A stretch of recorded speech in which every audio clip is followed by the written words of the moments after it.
Good morning, and welcome to the Unitarian Universalist Congregation of Lake County. We are an inclusive, non-creedal fellowship that works for a just community and fosters a lifelong search for personal spiritual fulfillment. Hi, I'm Kristen Hughes, and I'm going to be your service leader today, this beautiful Easter morning at the end of our pandemic. The Reverend Byrd Tetzlaff will be offering our sermon entitled Easter, What's in It for Us? First, we have a few announcements, but be sure to check out this week's service bulletin, which lists the many UU activities and groups who are meeting on Zoom, except of course Tai Chi, which meets in person at our church parking lot on Monday mornings. If you're interested in receiving our weekly bulletin or learning more about us, please send an email to the following email address. Get your pencil, office@lakecountyuu.net, or leave your email on your computer. You can control your computer volume for this service by clicking on the speaker, usually located at the top, and sliding the dot to the right for louder volume. You all know how to do that. This service is being recorded, except for our joys and concerns and the discussion period at the end of the service. If you want to listen to any previous services, they are on our YouTube channel entitled UUCLC Office, which you can also easily access from our weekly bulletin or our website. The website, again with your pencil, is lakecountyuu.net. You can also donate to UUCLC in the chat box, which you can find under participants on your Zoom window. Are there any other announcements? Anybody? This is the time to speak up. Little help from our gremlins in the background. Do you see any hands going up? I believe Janine has something to say. Yes. I'd just like to let everyone know that Reverend Byrd is going to be offering a chat time with her once a month on the second Saturday at 1 o'clock. And so this week in our bulletin, you will see the link for that for the next one coming up. So take advantage of that. I'm sure it will be enjoyable to tune in and chat with other members of our congregation and with Reverend Byrd. Thank you very much, Janine. Any other announcements? Just wave your hands vigorously and our folks will call out your name. Any more announcements? All right, thank you. I want to again welcome everyone this morning. If you're a first-time visitor, and if you're comfortable doing so, I'd like to invite you again to wave your hand, and when you're called on, you can unmute, introduce yourself, and tell us what brought you here today. Carol, if you could help us out, or anyone else who's working on the background there. Do you see anybody waving their hand?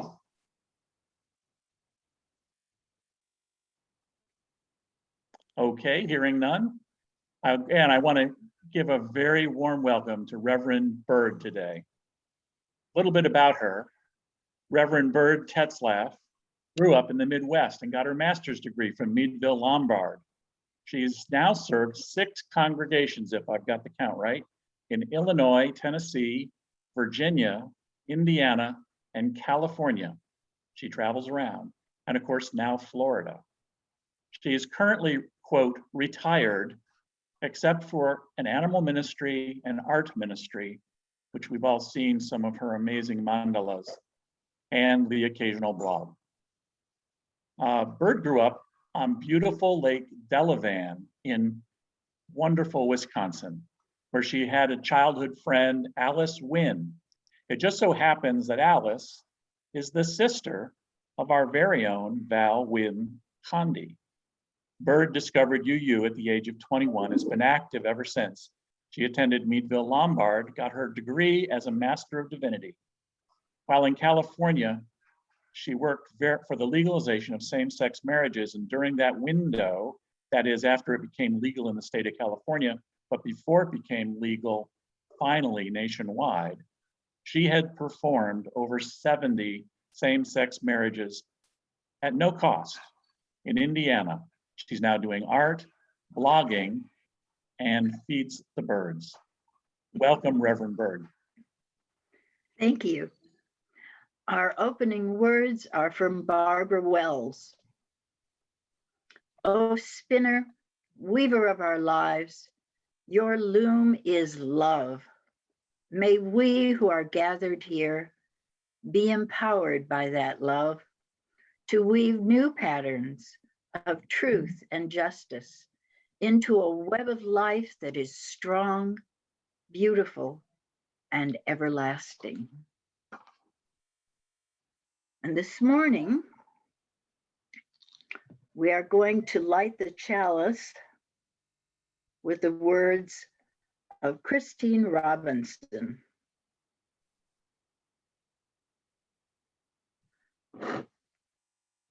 We gather this hour as people of faith, with joys and sorrows, gifts and needs. We light this beacon of hope, a sign for our quest for truth and meaning, in celebration of the life we share together.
Every Sunday, we make time for those who wish to offer a joy, a concern, or sorrow.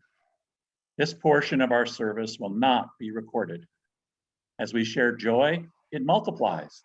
When we share sorrow, it begins to lessen.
I now invite everyone to join us in the Congregational Covenant, which will be put up on your screen right now.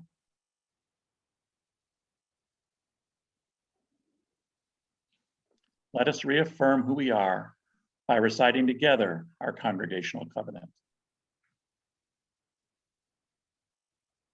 Waiting for that to come up on the screen.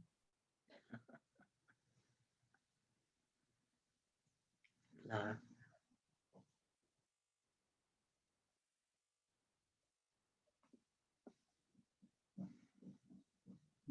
right.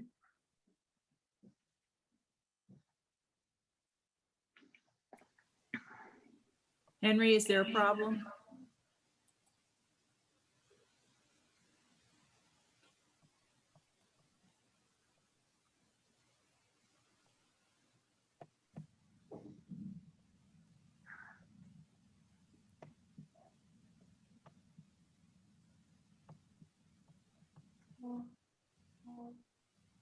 Can you all see it now on the screen? I can. Yes. Love is the spirit of this church, and service is its law. This is our great covenant, to dwell together in peace, to seek the truth in love, and to love one another.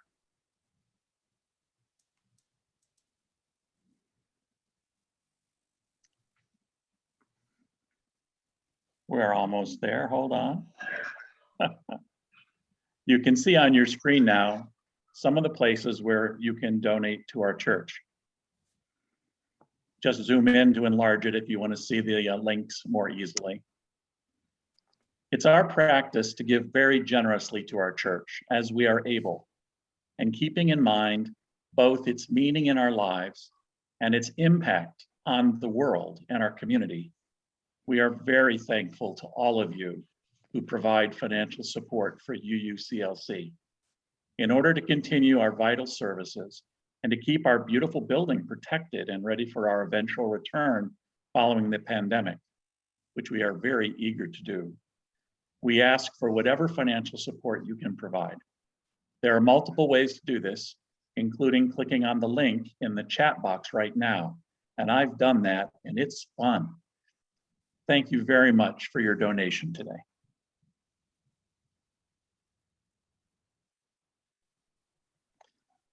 Join us now in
title of the service today is Easter.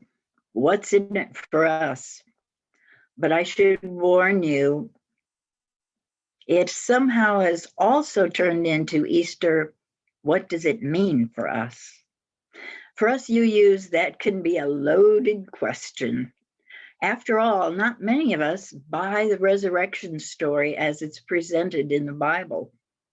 But I'm a big believer in finding useful ideas wherever possible, with extra bonus points if traditional wisdom can be repurposed into something useful today. So, Easter. Christmas and Easter are the 2 times a year when UUs give themselves permission to hark back to more traditional religious traditions. So maybe you will forgive me if I talk a little about things we usually don't talk about. Easter means a lot of different things to UUs. So this service could go 100 different ways right now. We could explore the pagan origins of Easter. We could note that Easter is derived from the name of a Norse goddess whose real name I've forgotten. Or we could talk about Easter as it was when we were little. We remember the fun of hunting for Easter eggs, lovingly hidden by the adults in our lives. And oh, the joy of Easter baskets, complete with chocolate bunnies. And then we might want to remember what fun it was to hide the Easter eggs for our own children or the children in the church. For others, Easter means feasting. I asked one UU friend what Easter meant to her, and she was very clear: ham with all the trimmings. And for Christians, it means celebrating the Easter that Jesus died for their sins, but then rose from the dead and appeared to his followers. But for me, it's about a young man who unjustly died I'm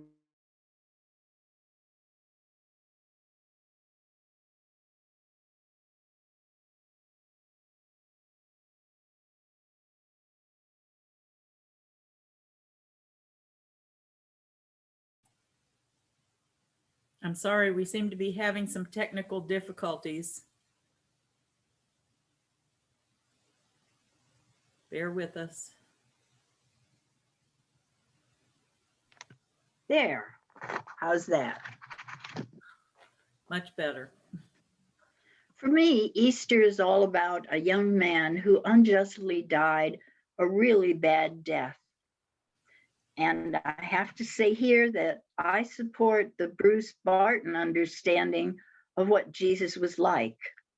Tradition tells us that he was a man of sorrows, acquainted with woe, but that's not how Bruce sees him. After all, he was a popular guy. Folks were always following him around and asking him to their dinners, and children used to flock to him, so much so that his followers had to shoo them away. We have records of Jesus protesting and telling his disciples, "No, no, let the children come unto me." I don't know about the kids you know, but the children I am acquainted with don't want to be around sad, morose people. And they don't want to be around stern folks who are always telling them what's wrong with them. They like storytellers and people who make jokes. We know Jesus told stories, lots of them, and some of them were probably pretty funny in the original versions. Sadly, most jokes get lost when you only have translations of translations of translations. But sometimes, even then, the funny stuff can come in.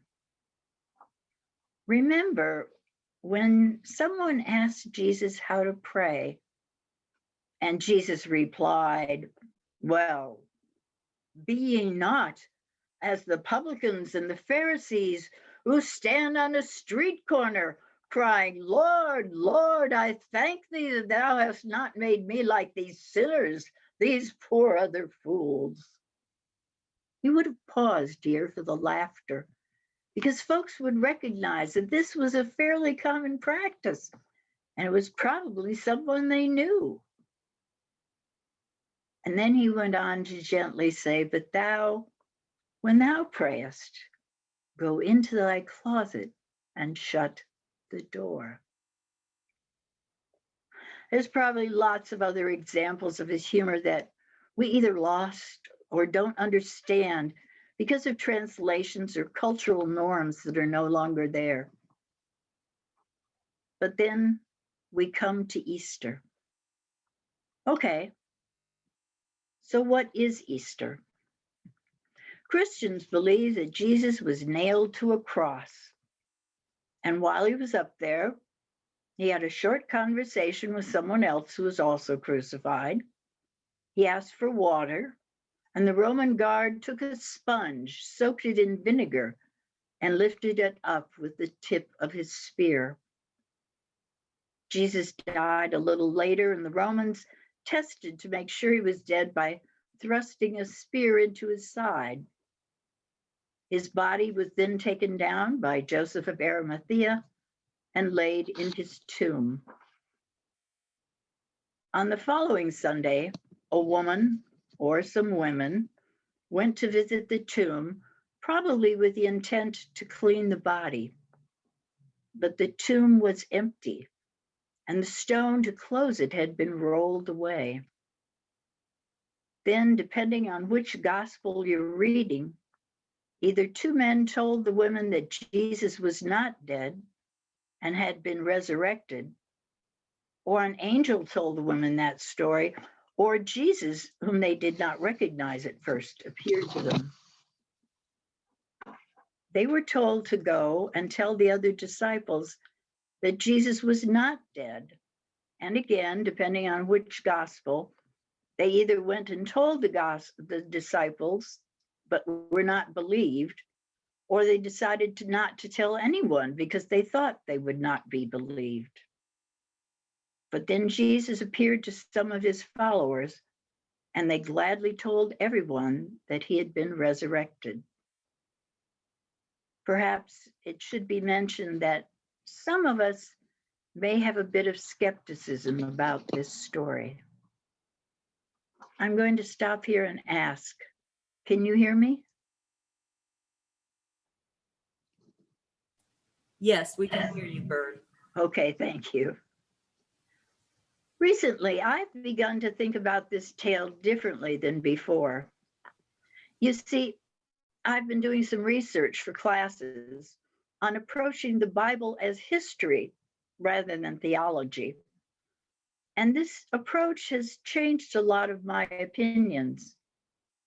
Some of the insights may interest you, so I hope you will forgive a small diversion into totally speculative history and any problems you may have with the explanation is fault. There's one thing we do know. Crucifixion was a particularly painful and ugly death. It usually took a lot of time to die, usually several days. After death had occurred, the Romans never allowed families to take down the bodies for burial. Part of the shame of this form of punishment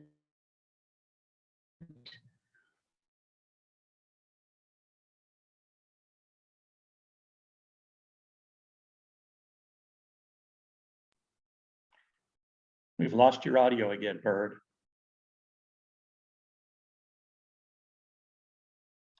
Oh, we lost our video. Everyone stay tuned.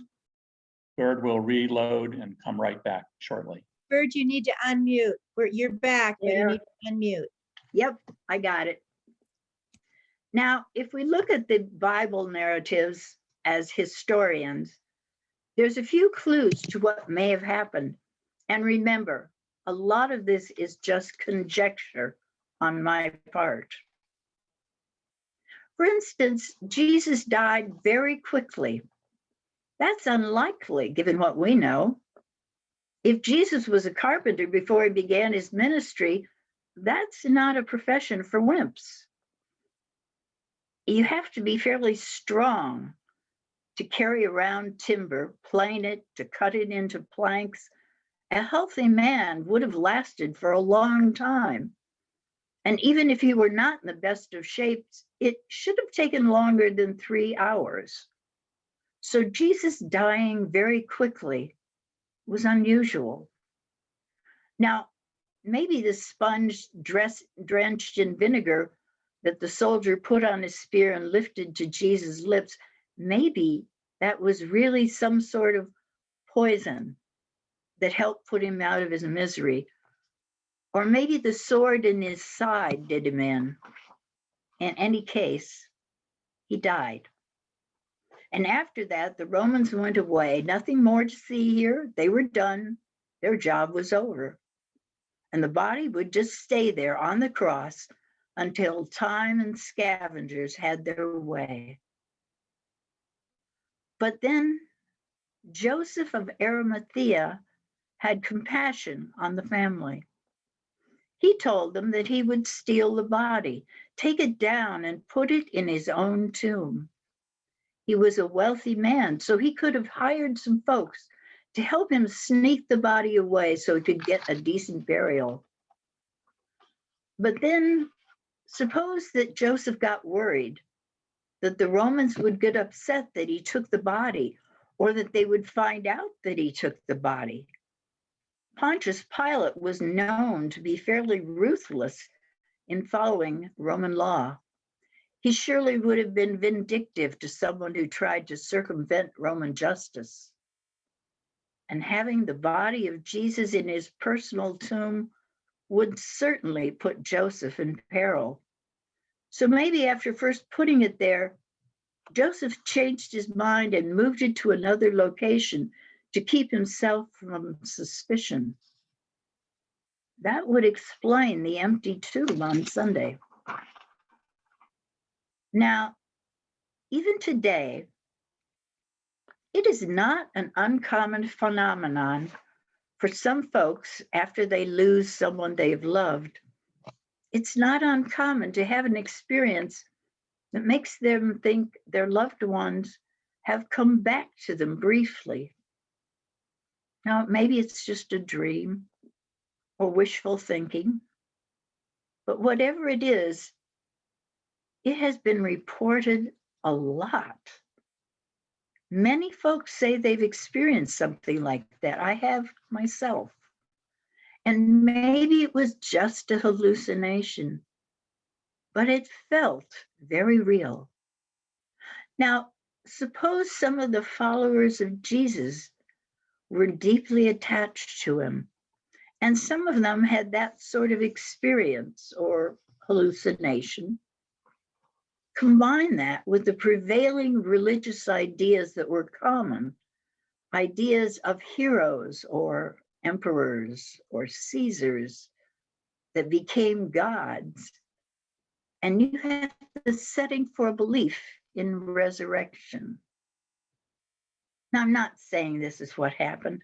We don't know what really happened 2,000 years ago, but this does offer for me what is a rational explanation.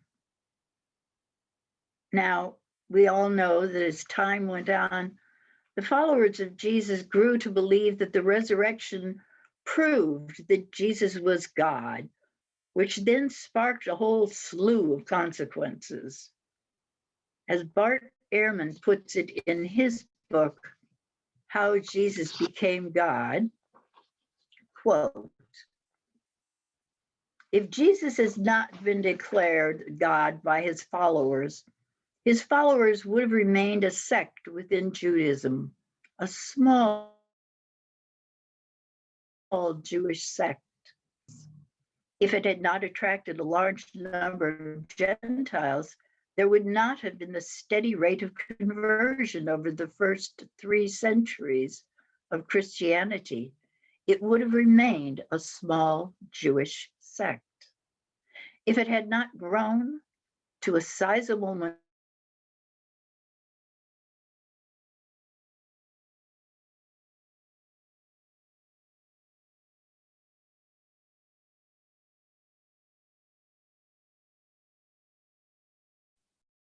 Byrd, we're lost your audio again.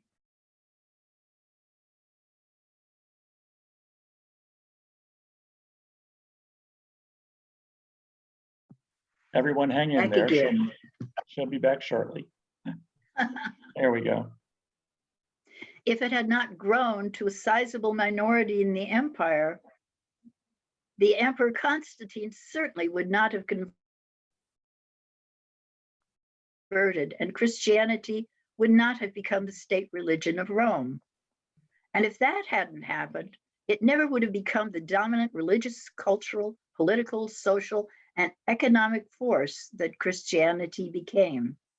We would not have had the Middle Ages, the Renaissance, the Reformation, or even modernity as we know it. And it all hinges on the claim that early Christians had that Jesus was God. End quote. Yes, we would have had a much different world than we have now. So the story of Easter does affect us, no matter what the reality of it was. I am skeptical of whether or not another hypothetical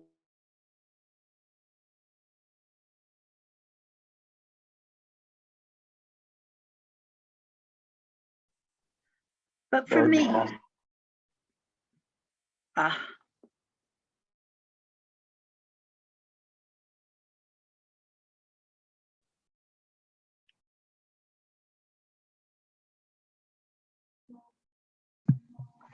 okay, we're going to try and make it to the end. all right. For me, what's important in the resurrection story, I am drawn to the single act of kindness, the act of Joseph of Arimathea. Whether or not you buy my version of his action, of what happened, he really did put himself at risk by his actions. It was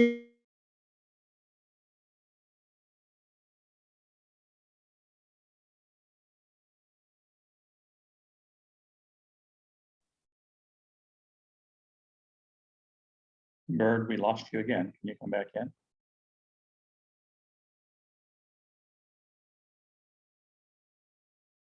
Stand by, everybody. She'll be back shortly.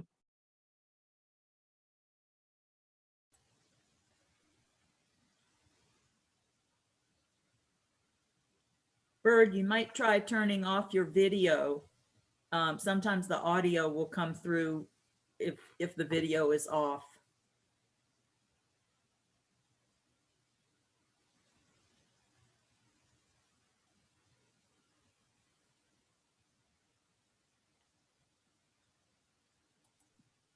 We see you, Byrd, but there you are. You need to unmute. There you are. I want to believe we live in a world where goodness is rewarded and evil is punished. I want to live in a world where the internet connection stays. I want to believe that the right side will always win the war and wrongdoers will be found out. I want to believe that humans will naturally turn away from cruelty when they realize what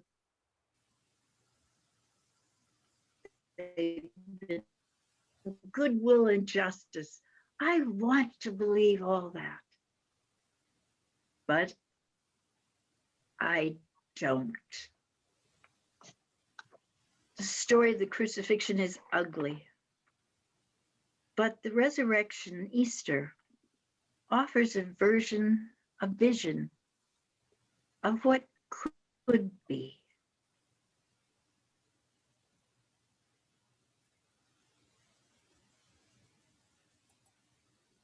We've lost you one more time.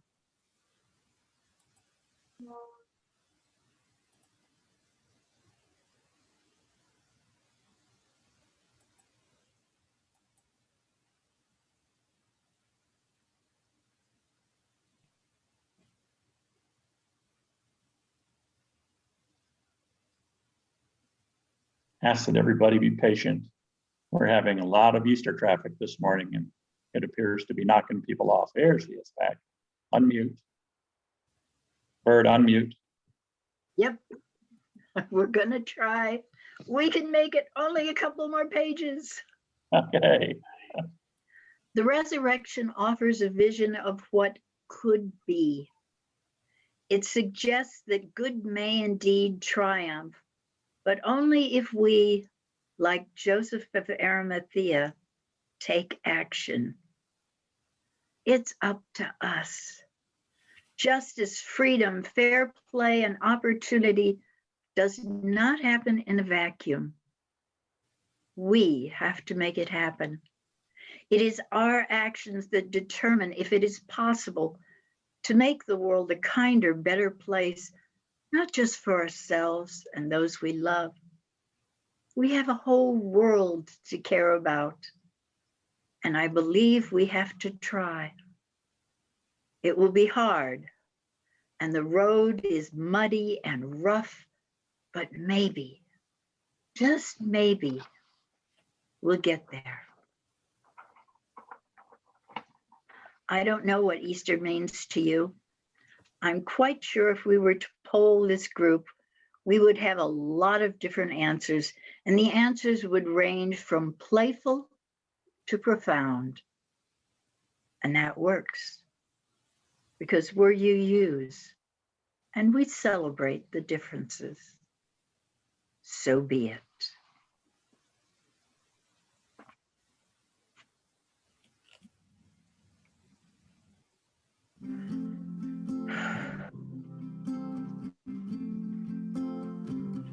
We are going, heaven knows where we are going, but we know we will get there.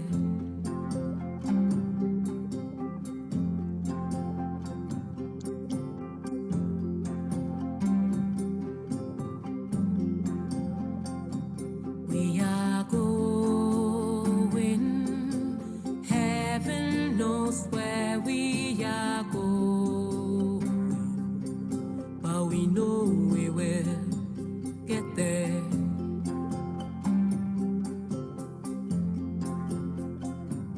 We are going, heaven knows where we are going, but we know we will get there. Boom, boom, ti-boom, ti-boom, boom, boom. Boom, boom, ti-boom, ti-boom, boom, boom. We will get there. Heaven knows how we will get there. We know we will get there.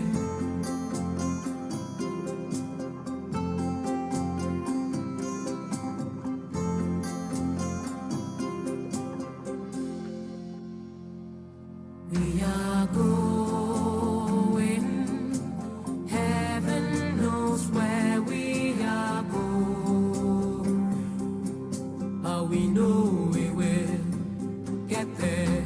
Boom, boom, ti-boom, ti-boom, boom, boom. Boom, boom, ti-boom, ti-boom, boom, boom. It will be hard, we know that the road will be muddy and rough, but we will get Yeah. there. Heaven knows how we will get there. We know we will get there. Boom, boom, ti-boom, ti-boom, boom, boom. Boom, boom, ti-boom, ti-boom, boom, boom. It will be hard, we know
we know we will.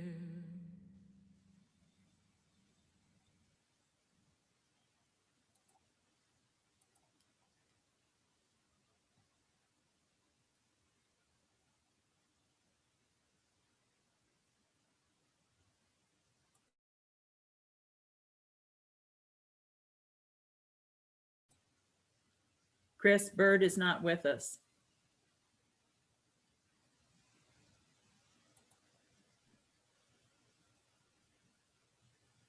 Unmute, Chris.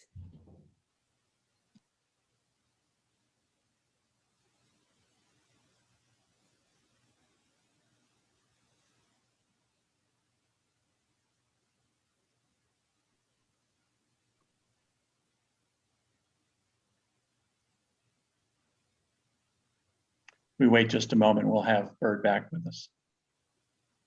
I have faith.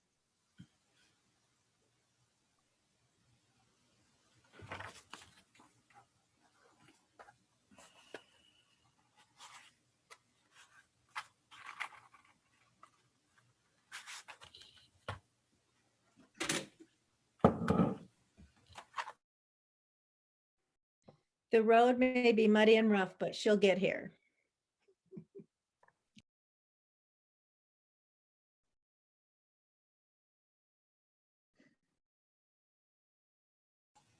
I thought that was the end. Not quite. We've got a final reading. Okay.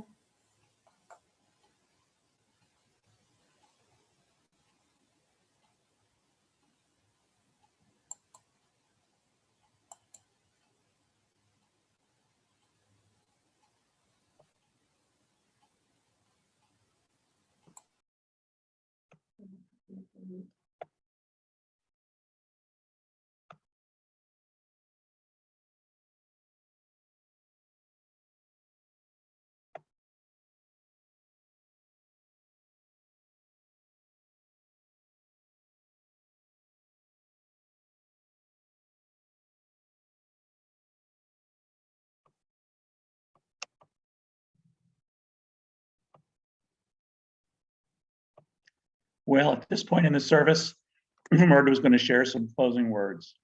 I'd like to thank everybody for joining us for Easter service this morning and for the UU non-traditional. It's been really special. And thank you for your patience listening through the sermon.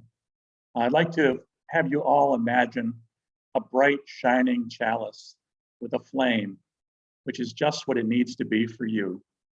And at this time, imagine that we gently and not permanently extinguish our chalice until the next time we're together. Henry, if you would get ready to load Weave. If everybody could place your Zoom screen in gallery view and hold your hands with your neighbors. This is kind of an imaginary thing. If you stretch out your arms or reach your hands in the vision you have on gallery view, you'll be able to virtually touch the hands of the people next to you. And as we weave ourselves together in unity and love, please feel free to sing along with our Weave song. Henry, go ahead and load Weave, please. Weave us together, weave us together in unity and love. Weave us together, weave us together, together in love.